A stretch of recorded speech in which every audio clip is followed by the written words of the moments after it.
Ce que vous voyez là, ce sont les critiques qui sont faites récemment sur l'émission Les 12 coups de midi, diffusée tous les midis sur TF1. Alors je voulais comprendre pourquoi ces critiques. Qu'est-ce qui se passe réellement avec cette émission?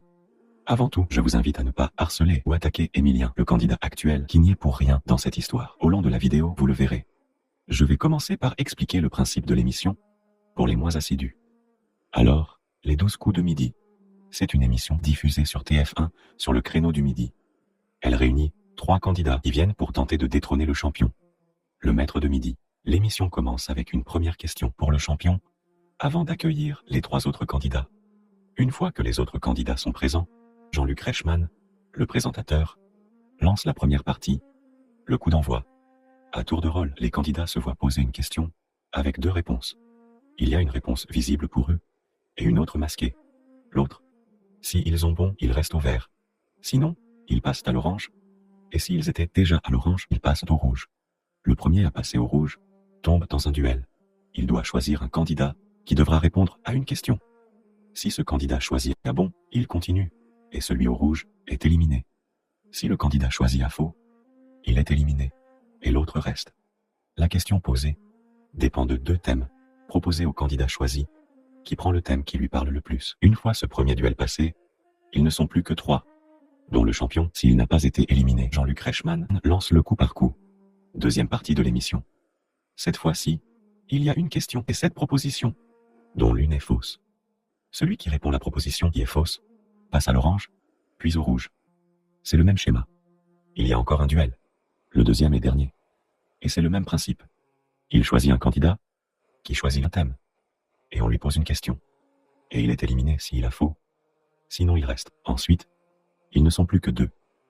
C'est la 3e partie. C'est le coup fatal. Le coup fatal fonctionne ainsi. Un chrono de 60 secondes est attribué aux 2 candidats.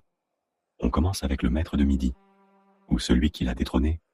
Dès que Jean-Luc Reichmann prononce sa question, le chrono défile et pour que le chrono s'arrête et qu'on passe au candidat adverse, il faut donner la bonne réponse, sinon une autre question est posée. Et le chrono défile toujours. Une fois que l'on a donné la bonne réponse, le chrono s'arrête, et c'est le candidat adverse qui se voit poser une question avec son chrono qui défile aussi. Le premier dont le chrono est écoulé est éliminé. L'autre est qualifié, et reviendra pour l'émission du lendemain. On passe ensuite avec le maître de midi, à la 4e partie, le coup de maître. Cette fois-ci, il ne se bat pas contre des candidats, mais il se bat pour gagner de l'argent. En fait, au début de l'émission, tout le monde part avec une cagnotte de 10 000 €. Et si on est pris en duel, et que l'on gagne le duel, on grimpe sa cagnotte à 20 000 €. Et si on est pris en duel 2 fois, et qu'on gagne 2 fois, à 30 000 €. Ainsi, pour le coup de maître, on peut avoir 10 000, 20 000 ou 30 000 € en jeu, à partager de moitié, avec un téléspectateur. Il y a 5 questions. Si on gagne les 5, on a la totalité de sa cagnotte, à partager. Si on perd à une question, on perd 1 0. À 2, on en perd 2. 3, on en perd 3. Et plus de 4 fautes, c'est 0 €. Le tout toujours à partager avec un téléspectateur. Depuis 1 an, il faut faire un coup de maître, répondre bon aux 5 questions, pour participer à la dernière partie de l'émission. L'étoile mystérieuse. C'est une image, avec plein d'éléments rattachés à une célébrité, qui sont des indices, et le tout est caché par des cases. Chaque bonne réponse, au coup de maître, dévoile une case. Les éléments apparaissent, et quand il n'y a plus de case, le visage de la célébrité. Il peut se passer plusieurs semaines, avant que l'étoile soit trouvée. Donc l'enjeu pour le champion, c'est de rester le plus de jours pour pouvoir proposer un nom. Et si c'est le bon, gagner l'étoile, avec une voiture, des objets high-tech. Et maintenant, il faut faire un coup de maître pour proposer quelqu'un.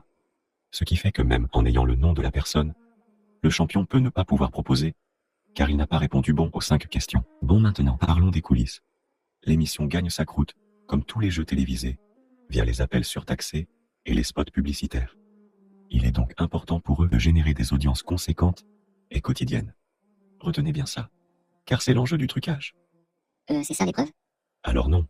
Ce qui a dérangé certains téléspectateurs, c'est ce qui va suivre. On va reprendre l'émission, mais on va analyser les questions du champion actuel, Emilien, qui est actuellement le meilleur maître de midi de l'histoire de l'émission, avec plus d'1 million € de gains et plus de 300 participations.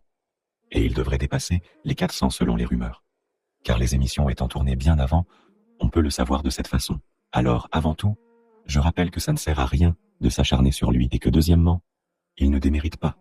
Il a une grande culture et est très calé sur certains sujets. Ah oui, petit avant-propos. Sachez que les candidats remplissent une fiche après avoir été sélectionnés par la production, où ils décrivent leur domaine de prédilection et les domaines où ils sont moins à l'aise. Par exemple, être très fort en histoire, géo ou en sport, mais être très médiocre en musique ou film. Ça aussi, ça alimente pas mal l'histoire du trucage. Pour Emilien, maître de midi actuel, ses thèmes favoris sont l'histoire géo. Il est étudiant en master d'histoire, la littérature au 19e notamment, et la mythologie. Vous verrez que ces questions sont souvent orientées sur ces thèmes. Alors je vais commencer par le coup d'envoi. J'ai sélectionné des questions. Je vous invite à mettre sur pause pour lire les questions.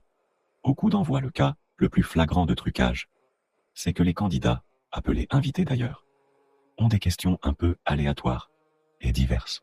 Le maître de midi, lui, a des questions plus terre à terre, et souvent sur ces thèmes. C'est parti. D'abord, les questions de candidats divers qui ont participé à l'émission à des mois d'intervalle parfois.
Maintenant que vous avez vu le type de questions qu'on leur pose, voici les questions du champion.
Ce schéma se répète à chaque émission. Maintenant, si on étudie les duels, lorsque le champion est pris en duel, la production lui balance souvent une question très facile.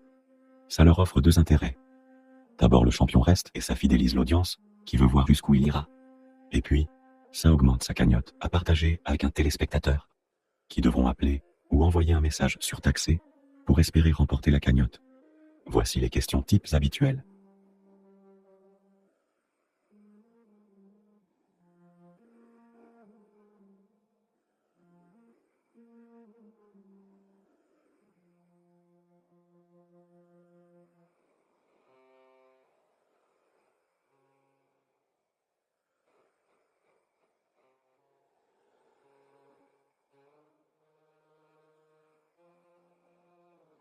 Et voici celles que le champion a régulièrement.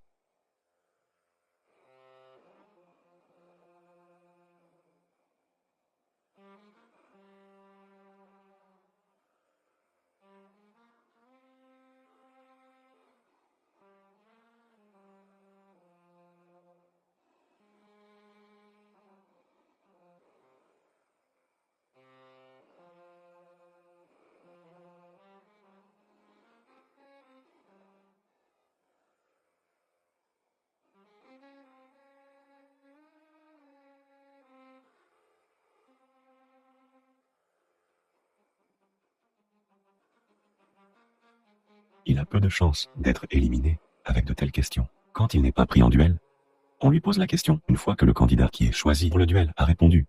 Et bien souvent, par déduction et hasard, il arrive à avoir la bonne réponse, sans connaître l'histoire ou le contexte. Cette place est décorée d'un obélisque égyptien haut de 25 mètres.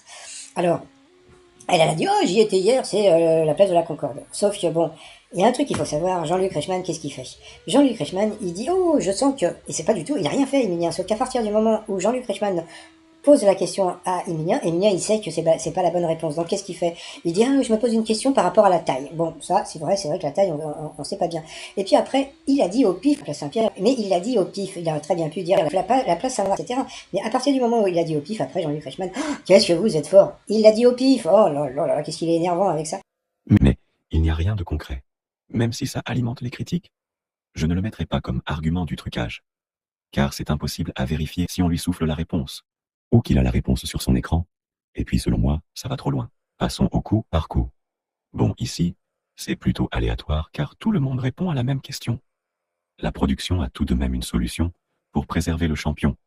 Lui balancer des questions à sa portée, mais pas à celle des autres candidats. Mais c'est souvent ici où le champion fait tout de même des erreurs. Et passe au rouge.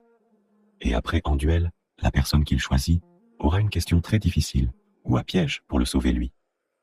Donc je vous passe le type de question qu'il peut y avoir, mais il n'y a pas vraiment de trucage ici, car c'est le seul moment où le maître de midi peut passer au rouge, et la production le couvre après.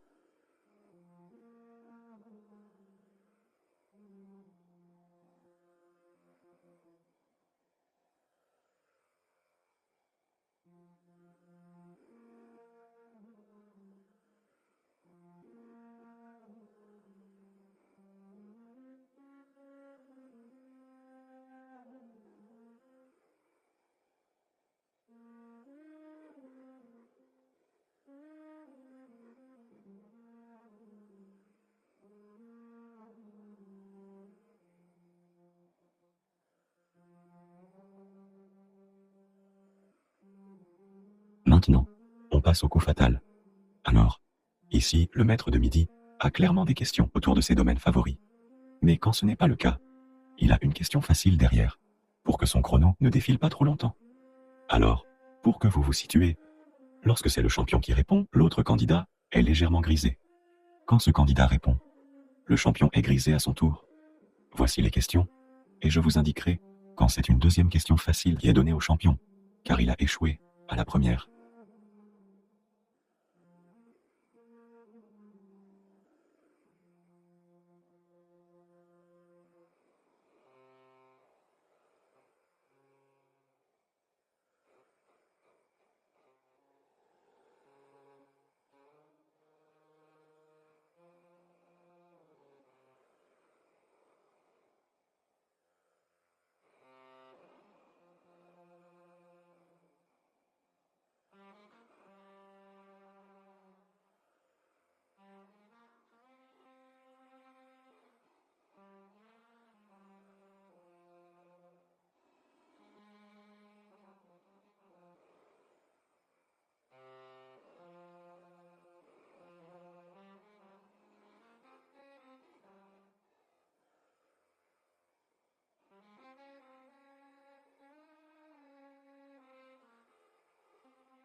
Ainsi vous avez vu qu'il y a tout de même un léger déséquilibre. Mais on en reparlera en conclusion. Maintenant qu'il est sûr de revenir le lendemain et que l'audience est aussi prête à revenir le lendemain, le champion joue pour l'argent. Alors il s'agit ici de lui assurer un peu d'argent, pour attirer les téléspectateurs qui partagent l'argent avec lui, mais sans trop lui en donner non plus, car ça reste une entreprise à but lucratif, qui ne peut se permettre d'être à perte. Je vous passe les quelques questions qui étonnamment sont plus difficiles, ou du moins plus floues. Et là le champion fait curieusement plus de fautes. Alors on lui met aussi des questions faciles pour que les téléspectateurs appellent ou envoient un message. Car ils vont penser que la cagnotte sera grande pour aujourd'hui et que c'est le moment de tenter sa chance. Alors, ici, c'est difficile de savoir s'ils vont lui mettre des questions faciles ou non. Des fois, il faut lui permettre un coup de maître, en remportant les 5 questions pour l'audience et les appels surtaxés. Parfois, il faut qu'il perde pour que la production n'ait pas des grandes sommes à lui donner. Ainsi, un jour, il aura des questions très faciles. Et le lendemain, il se plantera surtout car les questions sont aléatoires et reposent sur des sondages ou des expertises. Je vous laisse juger.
Je ne parlerai pas de l'étoile mystérieuse, car ici, je ne vois pas où ça peut être truqué. Mis à part que sur la fin, quand l'image est presque découverte, ils lui mettent des questions plus difficiles pour que le moins de cases possible se retire, et que le visage de la célébrité n'apparaisse qu'assez tardivement. Conclusion. Alors déjà pourquoi truquer? Eh ben vous l'aurez compris, attirer, et surtout, fidéliser les téléspectateurs, qui vont découvrir un jeune garçon talentueux, avec beaucoup de connaissances, gentil. Si le champion change toutes les semaines, il n'y a pas d'élément fixe, et les gens se lasseraient d'une émission qui dure depuis 14 ans. Et puis, sans ce coup de pouce, jamais Émilien n'aurait battu les records des maîtres de midi de l'émission. Or, si on ne peut aller chercher un record, les gens vont encore plus se lasser de regarder une émission qui n'a plus d'intérêt, à part se maintenir jour après jour. Et finalement, le but ultime, c'est de financer l'émission, en incitant les gens à appeler pour partager la cagnotte incroyable du maître de midi. Que ce soit celle quotidienne, ou celle qu'il partagera à son départ beaucoup plus conséquente. Alors vous allez me dire. Oui, mais c'est que quelques questions. Oui, c'est sûr. Il y a des fois des questions plus dures, auxquelles il répond d'ailleurs correctement. Je n'ai jamais dit qu'il était imbécile, ou idiot d'ailleurs. Mais je pense qu'il devrait avoir des questions aussi difficiles que les autres candidats, tout le temps. Et des questions faciles, à la même fréquence que celles qui sont posées aux autres candidats. Ce qui est plus rare, notamment au coup d'envoi, et au coup fatal. Voilà. Alors pourquoi j'ai fait ça? Eh bien, pour clarifier et démontrer aux téléspectateurs qu'ils sont pris pour des idiots par la production, et aussi aux futurs candidats qui y viennent pour gagner. Pas juste passer à la télé. Que ça ne sert à rien d'y aller. Merci à vous de rester respectueux envers Émilien qui n'a rien demandé, et qui n'est pas responsable des faits de la production.